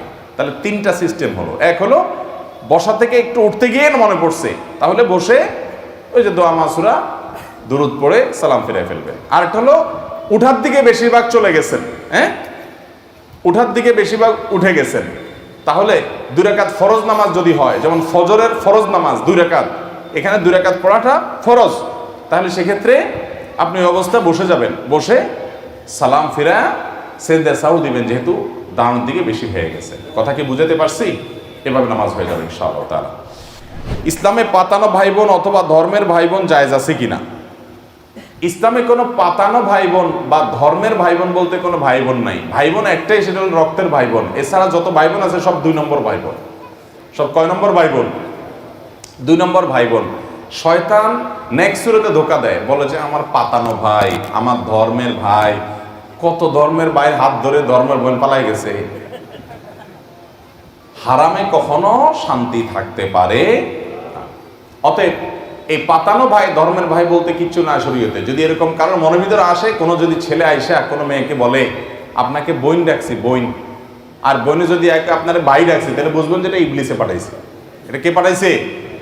এটা ইবলিসের দূত হিসাবে, রাষ্ট্রদূত হিসাবে আসছে। এগুলোকে সাথে সাথে বয়কট করতে হবে। একজন গায়রে মাহরাম পুরুষ, একজন গায়রে মাহরাম নারী কখনো ভাই বোন হতে পারে। হ্যাঁ, মুসলমান হিসেবে ভাই বলে সম্বোধন করলো, মেয়ে পর্দায় থাকে তাকে বোন বলে সম্বোধন করতো, সেটা আরেক জিনিস। কিন্তু না, ওই যে ভাই বোনের জন্য যেরকম মহব্বত, রক্ত সম্পর্ক, অনেক এরকম পাতান্না ভাই বোন আছে, নিজের আসল ভাই বোনের খবর নাই, ওই নকল 2 নম্বরটা নিয়ে যত সব মাখামাখি আছে না নাই? আবার এরকম ধর্মের বাপ ডাকে, আছে না? ধর্মের বাপ ডাকে, এগুলো সবগুলো 2 নম্বরে। শরীয়তে এগুলোর কোনো অবস্থান নাই, না জায়েজ কাজ এগুলো। মসজিদে বিয়ে পড়ানো ভালো নাকি ছেলে মেয়েদের বাড়িতে আগদ হওয়া ভালো? এদিকে মসজিদে বিয়ে হওয়াকে ভালো মনে করে না, আমাদের এদিকে মেয়ের অনুমতি নিতে কাজী সাহেব যায়, সাথে আরো অনেকজন নন মাহরাম পুরুষ যায়। এটা কতটুকু শরীয়ত সম্মত? খুবই গর্হিত এবং নিকৃষ্ট কাজ এটা। মেয়ের অনুমতি নিতে কোনো কাজী সাহেবের যাওয়ার দরকার। মেয়ের অনুমতি, মেয়ের বাবা থাকতে আবার কিসের কাজী সাহেব? মেয়ের ভাই থাকতে আবার কিসের কাজী সাহেব? গায়ের মাহরাম মেয়ের সাথে দেখা করতেই পারবে না, জায়েজই হবে না। সেখানে আমাদের দেশে বেশিরভাগ বিয়েতে এই কাম করে যে কাজীর সাথে আবার মানুষ 1-2টা যায়, এগুলো দূরে বাইরে বাইন্দা পিটাইতে হবে যদি জোর করে যেতে চায়। বুঝতে পারছেন কথা? বিয়ে বিশুদ্ধ হওয়ার জন্য এগুলো জরুরি না, বরং এগুলো কুসংস্কার, এগুলো ভুল। মেয়ের অনুমতি, মেয়ের বাপ যদি জিজ্ঞেস করেন মা তোমাকে অমুকের সাথে বিয়ে দিচ্ছি, এই ফ্যামিলি, তুমি তো জানো সব কিছু, মেয়ে যদি আলহামদুলিল্লাহ বলে, বাস বাপ আয়সা বলবে আমার মেয়ের অনুমতি আসছে, যথেষ্ট, আর কিছু লাগবে না। মেয়ের বাপ আয়সা মেয়ের পক্ষ থেকে প্রস্তাব দিবে অথবা কবুল বলবে, যথেষ্ট। আলাদা লোক দরকার নাই এখানে 2 জন যাওয়ার, তাও আবার গায়রে মাহরাম। গায়রে মাহরামে তো যাওয়াই জায়েজ নাই, কাজী হিসাবে তো এখানে ঢোকারই পারমিশন নাই। এগুলো আমাদের সমাজের অনাচার, এগুলো আমাদের সমাজের কুসংস্কার। ঠিক একইভাবে আপনার মসজিদে বিয়ে হওয়া জায়েজ কিনা বা বাসা হওয়া উত্তম কিনা, কোথায় হওয়া উত্তম? একটা হাদিস আছে, আলিনু হাদান নিকাহ ওয়াজআলুহু ফিল মাসাজিদ, তোমরা এই বিয়েকে প্রচার করো। ওই যে যারা পলায় পলায় বিয়ে করেন তারা জেনে রাখেন, হাদিসে আসছে আলিনু হাদান নিকাহ, এই বিয়েকে তোমরা কি করো? প্রচার করো। হাদিসের এই অংশ বিভিন্ন দ্বারা সাবেত, কিন্তু পরের অংশটা ওয়াজআলুহু ফিল মাসাজিদ, এটা নিয়ে মুহাদ্দিসরা অনেকে আপত্তি করেছেন। অনেকে বলেছে এটা জয়ীফ হাদিস, যে মসজিদে বিয়ে করো। এই জন্য মসজিদে বিয়ে হলে হতে পারে, বাড়িতেও হতে পারে, এটাতে কোনো দোষের কিছু নাই। কিন্তু কোন কোন রেওয়ায়েত থেকে মসজিদে বিয়ের ব্যাপারে নির্দেশনা আসছে, কিন্তু সেই রেওয়ায়েতগুলোর বিশুদ্ধতাটা নিয়ে প্রশ্ন তুলেছেন অনেক মুহাদ্দিসগণ। যার কারণে মসজিদে বিয়ে হতে হবে এমন কোনো কথা নাই, বাসা বাড়িতে বা যে কোনো জায়গায় আগদ হতে পারে। জামাতে নামাজ পড়ার সময় রুকু না পেয়ে ইমাম সাহেব পরের রাকাতের জন্য যতক্ষণ পর্যন্ত দাঁড়াননি বা বসেননি ততক্ষণ পর্যন্ত তাকবীরে তাহরিমা না বেঁধে দাঁড়িয়ে থাকে, এ ব্যাপারে জানতে চাই। জামাতে নামাজ পড়ার সময় যারা রুকু পান নাই তারা যেটা হয় আর কি আমাদের দেশে, আমি সিনারিওটা বলার চেষ্টা করি। প্রথমে দৌড় দেয়, আসে ইমাম সাহেবকে ধরার চেষ্টা করে রুকুতে, ধরতে পারলো না, ও শিট, ইমাম সাহেব রুকুতে পারলাম না, বেটা উঠে গেছে ইমাম বেটা। যখন দাঁড়ায় গেছে, ইমাম মাথা সোজা করে ফেলছে, তখন এবার দাঁড়ায় দাঁড়ায় মোবাইল টিপে অথবা দাঁড়ায় থাকে, আর যুক্ত হয় না। কেন যুক্ত হয় না? যুক্ত হয়ে লাভ কি? রাকাতটা তো কাউন্ট হবে না, লাভ কি? তার চেয়ে দাঁড়ায় থাকি, তামু খাই। তো এবার ইমাম সাহেব সেজদা দিয়ে উঠে রাকাত শেষ করে আবার পরের রাকাতে উঠলে তখন যায় যোগ দেয়। আছে না অনেকে এই কাজটা করে? খুবই খারাপ কথা এটা। কেন? কারণ নামাজ যদি আপনি যুক্ত হয়ে যান, রাকাতটা কাউন্ট না হোক, আপনি একটা সেজদা পাবেন, তাসবিহ পাবেন জামাতের সাথে, সব হবে কি হবে না? একটা সেজদা খায়রুম মিনাদ দুনিয়া ওয়া মা ফিহা, কত মর্যাদা একটা সেজদার। আপনি দাঁড়ায় থাকলে কি সব হচ্ছে। এজন্য রুকুতে ইমাম সাহেবকে যদি নাও পান, ছুটে গেছে, আসে চেষ্টা করছেন ধরার, পান নাই, কোনো অসুবিধা নাই। ইমাম সাহেব দাঁড়ায় গেছেন রুকু থেকে, আল্লাহু আকবার বলে আপনি দাঁড়ায় যান, আপনি সেজদায় চলে যান, আপনি বৈঠকে চলে যান। এমনকি এক সেজদা দিয়ে ফেলছে, আরেক মাস উঠছে, ওইখানে যে অবস্থা পান সে অবস্থা যুক্ত হয়ে যান। আপনার 2 সেকেন্ডও যদি নামাজে শামিল হন জামাতের সাথে, তার সওয়াব পাবেন কি পাবেন না? দাঁড়ায় থাকলে কিসে সওয়াব পাবেন? এটা ভুল। তাহলে রুকুতে ইমাম সাহেবকে আয়সা ধরতে পারেন না, এই জন্য দাঁড়ায় থাকবেন যে আবার দাঁড়াক তারপরে আমি যোগ দিব, এটা ভুল। যে অবস্থা আছে সে অবস্থা যুক্ত হয়ে যেতে হবে। যদিও রাকাত কাউন্ট হবে না রুকুতে না পেলে। আর রুকুতে ধরার জন্য ইমাম সাহেবকে দৌড় দিবেন না, আস্তে আস্তে যাবেন। নবী সাল্লাল্লাহু আলাইহি ওয়াসাল্লাম বলেছেন, ফামশু আলাইকুম বিসাকিনা, ইমামকে ধরার জন্য তোমরা আস্তে আস্তে যাবে, ধীরস্থিরতার সাথে যাবে, তাড়াহুড়া করে যাবে না। ফামা আদরাকতুম ফাসাল্লু ওয়া মা ফাতাকুম ফাতিমু, এরপরে যা পাইছো তা পড়বা, আর 2-1 রাকাত ছুটে গেলে সেটা পরে পড়বা। আল্লাহ আমাদেরকে সঠিকটা আদায় করার তৌফিক দান করুন। আমার এক বোন 6 ভাই, বোন সবার বড়। আমার বড় বোন পরিবারকে না জানিয়ে বিয়ে করেছে, যার কারণে বাবার মনে কষ্ট। এই সমস্যার কারণে দীর্ঘ 12 বছর বাবা মেয়ের সাথে কোনো সম্পর্ক নাই। লা হাওলা ওয়ালা কুওয়াতা ইল্লা বিল্লাহ। বাবা মেয়ের সম্পর্ককে কিভাবে সংযোগ করা যায়, কোরআন হাদিসের আলোকে একটু পরামর্শ দেওয়ার জন্য অনুরোধ রইল।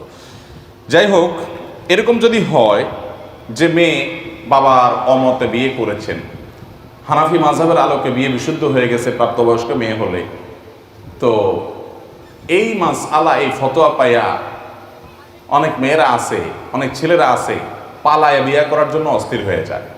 আমি বলি ভাই, বিয়েটা তো ইবাদত, এটা তো কোনো চুরি না। পালায়া তো চোর চুরি করে, পালায়া চোরে কি করে?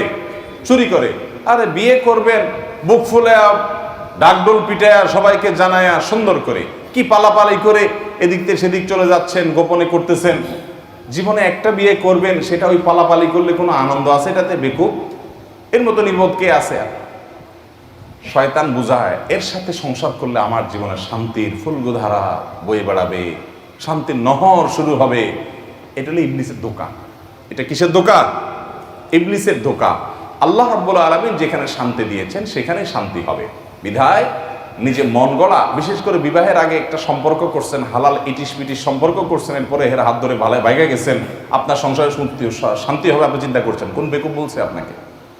আল্লাহ তাআলা আমাদের যুব সমাজকে হেফাজত থাকার তৌফিক দান করুন। যাই হোক, বাবা মেয়ের সাথে যদি এরকম দূরত্ব সৃষ্টি হয়ে যায়, তাহলে সেক্ষেত্রে অবশ্যই এলাকার মান্যগণ্য যারা আছেন, আলেম ওলামা যারা আছেন, তাদের কর্তব্য যে বাবা এবং মেয়েকে এক করা। কারণ রক্ত সম্পর্ক এটা ছিন্ন করা জায়েজ নাই। বাবাও গুনাহগার, মেয়েও গুনাহগার যদি উভয় পক্ষ দূরত্ব বজায় রাখে। আর যদি এক পক্ষ মিশতে চায় আরেক পক্ষ দূরত্ব বজায় রাখে, আপনি অভিমান করেন, অভিমান করার অধিকার আছে, কিন্তু এর মানে এই না যে সম্পর্ক ছিন্ন করবেন। আত্মীয়তার সম্পর্ক ছিন্ন করা জায়েজ নাই, এটা হারাম। মনে কষ্ট আছে, সেটা আপনি প্রকাশ করেন, জাহির করেন, শাসন করেন, কিন্তু বিশেষ করে এতদিন যখন হয়ে গেছে, তাহলে সেক্ষেত্রে তাকে এইভাবে দূরে ঠেলে রাখা এবং সম্পর্ক ছিন্ন করা। যদি বাবা নিজে এটা কোনোভাবে মেনে নিতে না চান, তাহলে তিনি গুনাহগার, তাকে বোঝানো উচিত। আমার দেশে মসজিদগুলোতে আমি চাই যে মসজিদের ইমাম সাহেব, খতিব সাহেবরা ফ্যামিলি কাউন্সিলিং করবেন। ফ্যামিলি কাউন্সিলিং করা মসজিদগুলোতে এখন একটা অপরিহার্য আইটেম হওয়া উচিত। কারণ প্রতিটা মসজিদের অধীনে যে ঘরগুলো থাকে, যে বাসাগুলো থাকে, বেশিরভাগ বাসাতেই দেখবেন স্বামী স্ত্রীর মধ্যে কম বেশি ঝামেলা হয়। এই ঝামেলাগুলো যখন চরম পর্যায়ে যায়, ইমাম সাহেবরা তারা মসজিদে এমন সিস্টেম থাকা উচিত যে আন্তরিকভাবে তাদের মধ্যে মধ্যস্থতা করার জন্য উদ্যোগ গ্রহণ করবেন। এবং এই উদ্যোগ গ্রহণটা সমাজে জানাজানি হবে। স্বামীর প্রয়োজন হলে তিনি ডাকবেন, স্ত্রীর প্রয়োজন হলে তিনি ডাকবেন, প্রয়োজনে পরামর্শ চাইবেন। এভাবে উদ্যোগ নেওয়া উচিত, তাহলে ইনশাআল্লাহ সমস্যার সমাধান হওয়া সম্ভব। এর সাথে দেবরের সম্পর্ক কীরকম হবে শরীয়তের বিধান অনুযায়ী? আমাদের সমাজে অনেকে বলে বড় ভাবি মায়ের মতো। এই প্রশ্ন উত্তর বিভিন্ন জায়গায় দিয়েছি ভাই। দেবরের সাথে ভাবির সম্পর্ক হবে কেমন? দেবর যদি পিচ্ছি হয়, 5-6 বছর হয়, তাহলে তো বাবু, হিসাব ভিন্ন। কিন্তু দেবর যদি বড় হয়, 10, 12, 14, 15, 16 এর চাইতে বেশি বয়সের হয়, তাহলে সেক্ষেত্রে এই দেবরের সাথে ভাবির সম্পর্ক হবে একজন অপরিচিত পরপুরুষের মতো, বরং তার চাইতে আরো বেশি। কারণ নবী করিম সাল্লাল্লাহু আলাইহি সাল্লামকে জিজ্ঞাসা করা হয়েছিল যে দেবরের সাথে কিভাবে একজন ভাবির আপনার চলাফেরা হবে। নবী সাল্লাল্লাহু আলাইহি সাল্লাম বলেছেন, আলহামবু আল মাউত, দেবর হলো মরণ। মরণ মরণ চিনেন আপনারা? মরণের মতো। মরণরে দেখে যেরকম মানুষ ভয় পায়, দৌড়ে পালায়, ভাবি দেবর থেকে এরকম পর্দা করবে, দূরত্ব বজায় রাখবে, আবার ভাবি থেকে দেবর দূরত্ব বজায় রাখবে। আমাদের সমাজে যত অপকর্ম আছে এগুলোকে বৈধ করার জন্য শয়তান অনেক মুখরোচক স্লোগান দিয়ে দেয় আমাদেরকে। মুখরোচক শুনতে অনেক সুন্দর শোনা যায়। ব্যক্তি স্বাধীনতা, ব্যক্তি স্বাধীনতার নাম দিয়ে অনেক আকাম আছে না নাই? ঠিক একইভাবে দেবর আর ভাবি তাদের পর্দার বিধানটাকে লঙ্ঘন করার জন্য ইবলিসে একটা জাল হাদিস সাপ্লাই করছে আমাদের সমাজে। সে জাল হাদিসটা হলো ভাবি, বড় ভাবি মায়ের মতো, বড় ভাবি মায়ের মতন। আচ্ছা, ভাই যদি মারা যায়, এই ভাবিকে বিয়ে করা যাবে কি যাবে না? যাবে না? আপনার ভাই মারা গেলে আপনার ভাবির সাথে আপনি বিয়ে করতে চাইলে বিয়ে হবে কি হবে না? যাকে বিয়ে করার সুযোগ আছে সে আবার মা কেমনে হয়? মাকে কি বিয়ে করা যাবে কোনোদিন? বাপ মরে গেলেও যাবে? তাহলে মাকে কখনো তো বিয়ে করা যায় না। মা হলেন রক্ত। তো ভাবি, সে তো তাকে আপনি তো চাইলে আপনার ভাই মারা গেলে, ভাই তালাক দিলে বিয়ে করতে পারেন, সে সুযোগ হতে পারে। যারা বিয়ে করার চান্স আছে সে আবার মায়ের মতো কেমনে হয়? সে হলো বউয়ের মতো। সে হলো কিসের মতো? মানে একজন আপনার স্ত্রী, তার সাথে যেরকম সম্পর্ক ভাবির সাথে সেরকম সম্পর্ক হওয়ার চান্স আছে। এই জন্য এখানে ফিতনা অনেক বেশি হতে পারে। আমাদের দেশে দেবর ভাবি খুনসুটি। দেবর ভাবি কি খুনসুটি, একটু রসিকতা, একটু মজা। হ্যাঁ, আরেকটা আছে ওই যে শালি দুলাভাই, শালি দুলাভাই। এগুলো আমাদের সমাজের শরীয়তে জায়েজ। সমাজের শরীয়ত বুঝেন কি? আমাদের দেশে সমাজে মানুষ কিছু দোষে মনে করে না। শ্বশুর শাশুড়ি জামাই আসছে বাড়িতে বেড়াইতে, শালির সাথে হাতাহাতি করছে, দুষ্টামি করছে, পর্দা তো দূরের কথা, দুলাভাইয়ের সাথে যা খাবার নিয়ে যাচ্ছে, নাস্তা নিয়ে যাচ্ছে। বুড়ি শালি মানে বালেগ হয়ে গেছে, বড় হয়ে গেছে। এই শালি যা রসিকতা করছে, মজা করছে, আবার দুলাভাইয়ের সাথে ওই ঘুরতে যাচ্ছে, চাইনিজ খাইতে যাচ্ছে একান্তে। শ্বশুর শাশুড়ি বুড়াবুড়িগুলোর কিচ্ছু মনে করে না, মনে করে যে আরে দেবর শালি আর দুলাভাই একটুকু সম্পর্ক হয়। এত বেহায়া হয়ে গেছি আমরা, এত নির্লজ্জ হয়ে গেছি আমরা, যে আমরা এগুলোকে স্বাভাবিক মনে করছি। এগুলোকে বলা হয় দায়ুস, আল্লাযী ইউকিরু ফি আহলি আল খাবাস। যারা তাদের পরিবারে অশ্লীলতা এবং নোংরামিকে সমর্থন করে, এদেরকে বলা হয় দায়ুস। এই জন্য ভাইরা আমার, দুলাভাইদের জন্য শালিকা আর ভাবির জন্য দেবর, এরা হলো মৃত্যুর মতো, মরণের মতো। পর্দা রাস্তায় গেলে একজন মানুষের সাথে যতটা করতে হবে, বাসায় দেবরের সাথে এবং শালিকার সাথে পর্দা তার চাইতে স্ট্রং পর্দা করতে হবে। কারণ ওখানে ফিতনার যদ্দুর হওয়ার ভয় আছে, এখানে আরো বেশি। আমার দেশে অনেক মহিলা আছে বাহিরে বোরকা পরেন, হাত মোজা পা মোজা পরেন, কিন্তু বাসা আসলে দেবরের বাদ বেড়ে দেন। আছে না নাই? দেবরের সাথে দেখা সাক্ষাৎ করেন, পর্দা পশিদা করেন না। মুরব্বীরা যারা, আপনারা এগুলোকে সমর্থন করেন। বরং অনেক মুরব্বীরা আছে ওই বৌমাকে বাধ্য করে যে তোমার দেবরের জামাটা ধুয়ে দাও, দেবরের ভাতটা বেড়ে দাও, হ্যাঁ, দেবরের নাস্তাটা দাও, পানিটা আগায় দাও। এগুলোকে আরো বরং অনেক শ্বশুর শাশুড়ি আছে নির্দেশ করে। এই শ্বশুর শাশুড়ি তারা শরীয়তের বিধান জানে না, যে নিজেরা হারাম করছেন, হারাম করতে সহযোগিতা করছেন। একইভাবে ওই যে শ্বশুরবাড়ির কথা বলছি পুরুষ মানুষের জন্য, যে সে তার শালিকের সাথে ইয়ারকি ফাজলামি করে, মুরব্বীরা সেটাকে মনে করে না এটা হবে, দুলাভাই শালি এতটুকু হয়। খবরদার, অন্য জায়গার থেকে এখানে পর্দা আরো বেশি করতে হবে। শরীয়তের বিধান না মানার কারণে কয়দিন পরে দেখা যায় যে ওই ভাবির হাত ধরে দেবর পালায় গেছে। ঘটে কি ঘটে না? সবাই তো আর পালায় না, অনেকে তলে তলে গুনাহে লিপ্ত হয়, অনেকে পালায় যায়, হয়তো দুই একজনকে আল্লাহ তাআলা গুনাহ থেকে হেফাজত রাখেন, কিন্তু মনের গুনাহ, মনের জেনা, চোখের জেনা, সেটা থেকে তো বাঁচার কোনো উপায় নাই। অতএব মুরব্বীরা, বাবারা ভালো করে শুনে রাখেন, পরিবারে পর্দার বিধানটা খুব ভালো করে মানবেন। অনেক মুরব্বী চাচা আছেন, এই লম্বা দাড়ি, মাথায় সেজদা করতে করতে কপালে দাগ পড়ে গেছে, মাগার বৌমাকে নিজের ছেলের সাথে পর্দা না করতে বাধ্য করে। খুব গুনাহের কথা। এই সমস্ত মুরব্বীদেরকে বলা হয়, বুড়াদেরকে বলা হয় দায়ুস। এরা জান্নাতে যাবে না যারা তাদের পরিবারের বেপর্দাকে সমর্থন করে। অতএব আমাদের পরিবারের মহিলাদেরকে, পুরুষদেরকে আমরা পর্দা করতে সাহায্য করবো তো ইনশাআল্লাহ। যৌথ পরিবারে ভাবি আর দেওয়ার পর্দা কিভাবে করবে, সেটা উত্তর হলো যে যৌথ পরিবার যদি হয় এমন ভাবে পর্দা লাগাই দিবে, বেড়া দিবে, ওয়াল দিবে, যে ভাবি যেখানে চলাচল করবে দেবর সেখানে যাবে না। যদি ওইদিকে যাইতে হয় অনুমতি নিয়ে যাবে, একটু আসতেছি ভাবি, তাহলে ভাবি একটু সরে যাবে, তারপর তিনি যাবেন। আবার ভাবি যদি সামনের দিকে আসতে হয় তো অনুমতি নিয়ে আসবেন, পর্দা করে আসবেন এবং বোরকা পরে আসবেন, অথবা ঢেকে ঢুকে আসবেন। এক কথায় পর্দা মেনটেন করবেন। চেষ্টা করলে যৌথ পরিবারও পর্দা করা সম্ভব। আর যদি নিয়ত না থাকে, সদিচ্ছা না থাকে, তো অনেক বড় বড় বিল্ডিং এর মধ্যে 2-4 জন থাকলেও পর্দা করা যায় না। এটা হলো ইচ্ছার ব্যাপার। কেউ যদি ইচ্ছা করে ওই সামান্য সামর্থ্যের মধ্যেও পর্দা করা যায়। আল্লাহ আমাদেরকে তৌফিক দান করুন। যৌথ পরিবারে আমরা ছেলেবেলা দেখেছি এই সমাজের সৌন্দর্যগুলো সব ধ্বংস করে ফেলছে শয়তান এবং শয়তানের চক্ররা। আমাদের ঈমান দুর্বল হয়ে গেছে, আমরা সেগুলো হারিয়ে ফেলছি। দেখা যেত যে কয়েকটা ঘর আছে বা একটা ঘরে যৌথ পরিবারে ভাবি আছে, বোন আছে, মাহরাম, গায়রে মাহরাম অনেকে আছেন। তো সেখানে পুরুষরা বাহির থেকে আসলে গলা পরিষ্কার করে সালাম দিয়ে আসতো, আসসালামু আলাইকুম, এরপরে গলা পরিষ্কার করতো, আওয়াজ দিত, যে আওয়াজ দেখে মহিলারা সাইড হয়ে যেত, বুঝতো যে একজন গায়রে মাহরাম পুরুষ আছে। এখন আছে এগুলা? পারলে আরো সামনে বসে বসে আড্ডা মারে, এবং ওই আড্ডা মারার পরিণতিও ভোগ করছে। ঘরে ঘরে জেনা, ঘরে ঘরে সংসারে অশান্তি, সংসার ভেঙে যাচ্ছে, পরকীয়া হচ্ছে, ভুল বোঝাবুঝি হচ্ছে। পরকীয়ার যে মহামারী গোটা সমাজে ছেয়ে গেছে, এর একমাত্র কারণ হলো বেপরদিগি, আর কিচ্ছু না। আল্লাহ তাআলা আমাদেরকে বেঁচে থাকার তৌফিক দান করুন। আল্লাহ যে আছে এর দলিল কি? কোরআন হাদিস থেকে দলিল মানবো না, কারণ এগুলো তারই কথা।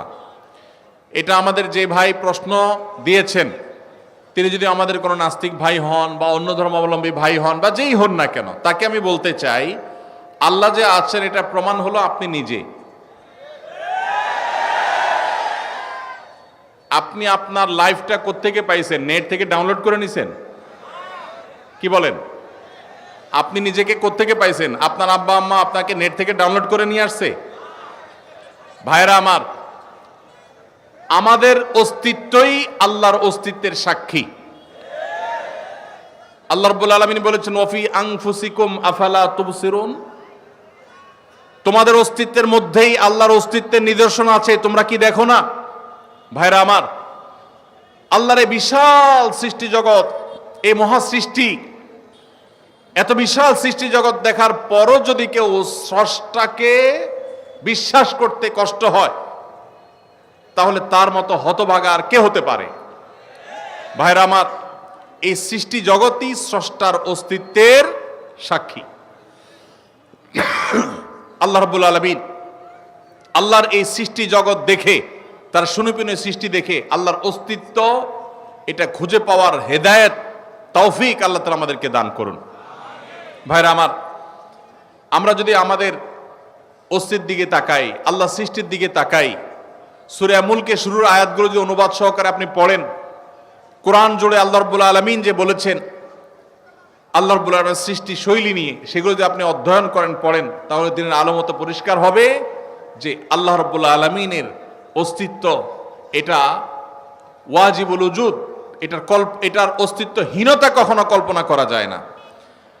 এটা নিয়ে দীর্ঘ আলোচনা করার সুযোগ নেই, শুধু এটুকুই বললাম যে আপনার আমার সৃষ্টি, এটাই আমাদের স্রষ্টার কথা স্মরণ করিয়ে দেয়। কারণ স্রষ্টা ছাড়া কখনো সৃষ্টি হতে পারে?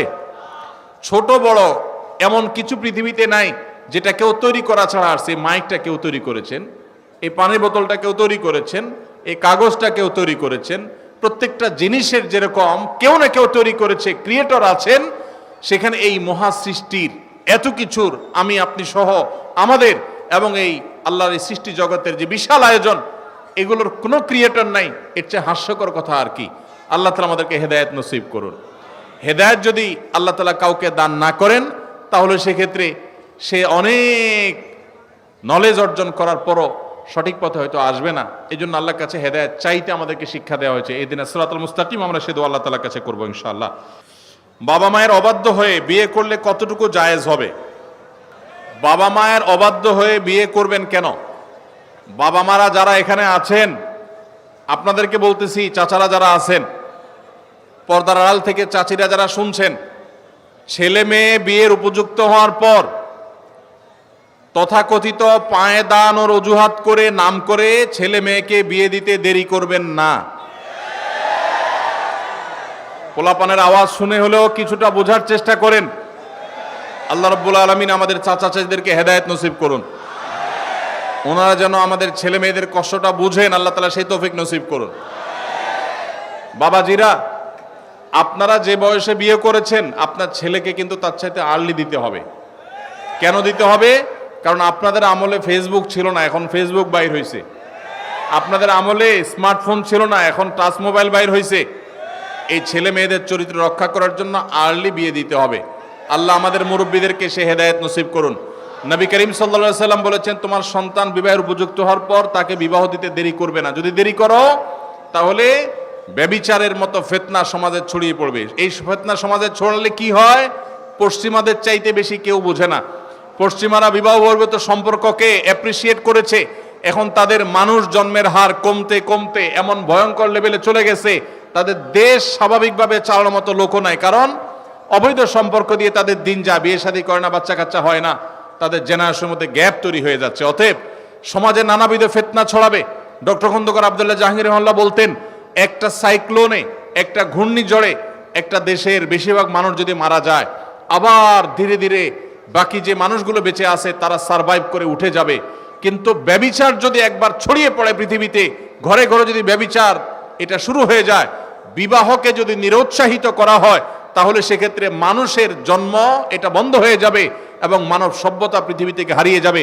এই জন্যই ব্যভিচারের শাস্তি ইসলামের সবচেয়ে কঠিন এবং সবচেয়ে নির্মমভাবে এই শাস্তি, সবচেয়ে কঠোর শাস্তি দেওয়ার কথা বলা হয়েছে। এই জন্য ভাইরা আমার, মুরব্বীদের যারা আছেন তাদের বলছি, আপনার সন্তান যদি খারাপ পথে যায়, হারামের পথে যায়, আপনার অবহেলার কারণে আপনি তাকে বিবাহ দিতে দেরি করেন, তাহলে আল্লাহর কাছে সন্তানও দায়ী থাকবে, আপনিও দায়ী থাকবেন। আর সন্তানরা যারা চিল্লাচিল্লি করছেন, ঠিক ঠিক করে বলছেন, আপনারা এই সমস্ত ঠিক ঠিক না করে কাজ কাম শুরু করে দেন। নিজেরা বেকার বসে থাকবেন, আর এদিকে বাপ মারে বিয়ে দেওয়ার জন্য আমার চিরকুট ধরা দিবেন। এটা তো কোনো সমাধান হতে পারে না।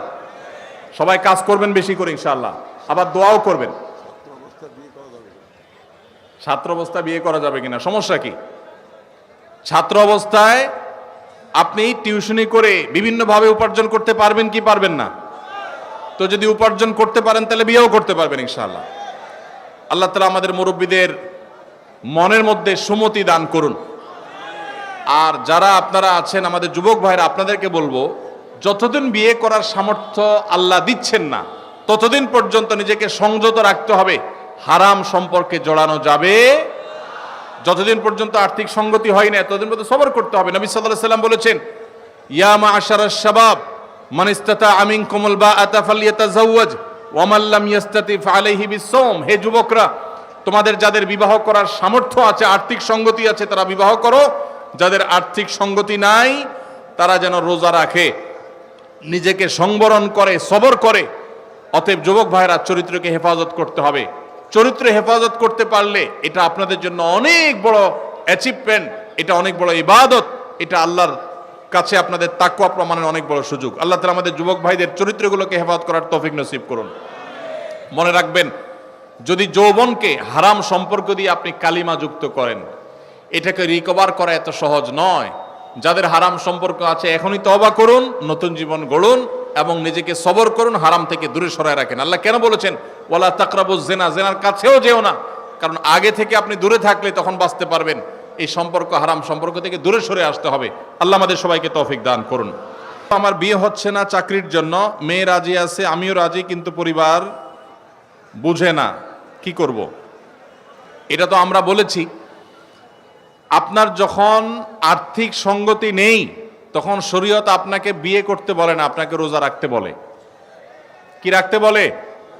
রোজা রাখলে, সিয়াম পালন করলে আত্মনিয়ন্ত্রণ করবেন আপনি, সেটা বলেছে।